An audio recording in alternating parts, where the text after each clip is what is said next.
From an undisclosed location somewhere in North America, this is your weekly Truth Be Told Minuteman Report. Hey everyone, it's Robert Hensley, your Truth Be Told Minuteman, and today we are talking about global warming. Now, global warming is something that was a catchphrase a little while ago, and then it kind of went away, and it kind of got lumped in with climate change. But it's something that we consider to be contemporary, something that is a new subject matter, right? And in a way it is. But did you know that in 1938, there was a British engineer and an amateur meteorologist. His name was Guy Stewart Callendar. He was born in 1898 and died in 1964. And he published a paper in the Quarterly Journal of the Royal Meteorological Society that connected the burning of fossil fuels with global warming. He published a paper titled The Artificial Production of Carbon Dioxide and Its Influence on Temperature. And in that paper, he showed that global land temperatures had increased by 0.3 of a degree Celsius over the previous 50 years by compiling the temperature measurements from the late 19th century onwards. Now, his theory, which became known as the Callendar effect, was basically ignored, right? No one was really listening to that during the Industrial Revolution. And although he was kind of the first to demonstrate that the planet had warmed, he wasn't even the first, right? So if we go back to 1896, right, there's this Swedish scientist whose name is, and I'm gonna butcher this terribly, Svante Arrhenius, predicted that human-caused emissions of carbon dioxide from burning fossil fuels would raise the global temperature through greenhouse effect.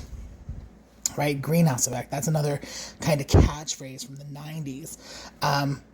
But this work, right, started so early on and was completely ignored by the kind of global industrialized complex. And it would take years.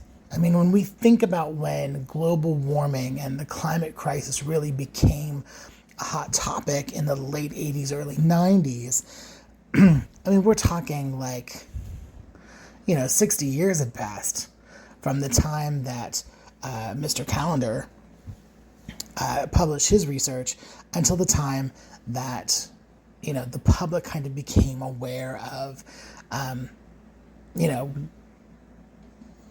greenhouse emissions and the hole in the ozone layer and all of this stuff.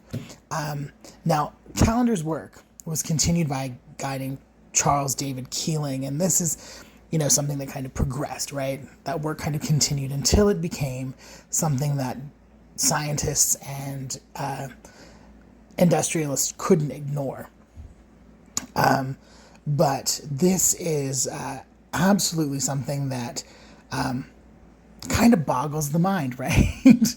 Like, how is it that we went from, kind of the public finding out that there was a problem and it becoming a huge panic, and it's the crisis that it is today, but we could have started fixing this 85 years ago, right?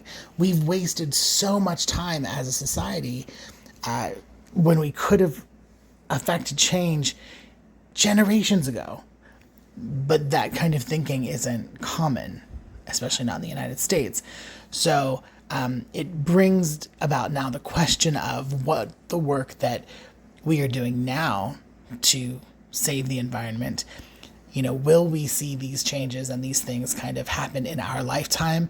No, the work that we're doing now is actually to kind of protect and safeguard the environment and the planet for the next generation and the generation after that. I mean, yes, it will have some effect on us, but really it's about sustaining life in the future generations.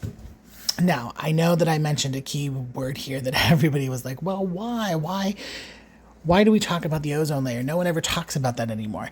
And the reason is because once we actually stopped using, right, the harmful ingredients, the gases that propel aerosol, and we changed how we were producing certain products, the hole in the ozone layer kind of started to fix itself, right? So as that was repairing, we kind of stopped paying attention to it.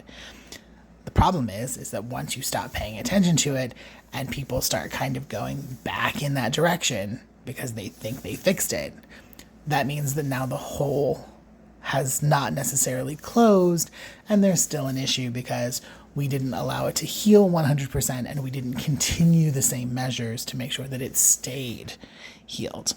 So that's where we are today. Thank you for listening. Remember, there are 3 opportunities each week for new content from Truth Be Told on Club Paranormal on YouTube, and that is Minuteman Report every Monday. Well, we're going to say almost every Monday at 3 p.m. Pacific, 6 Eastern. Bonnie Burkert on Wednesdays, same time, 3 p.m. Pacific, 6 Eastern. And, of course, Fridays, the original Truth Be Told with Tony Sweet, same time at 3 p.m. Pacific, 6 Eastern.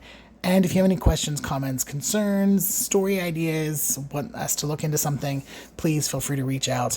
My email is reportminuteman@gmail.com. Again, that's reportminuteman@gmail.com. And until next time, stay true.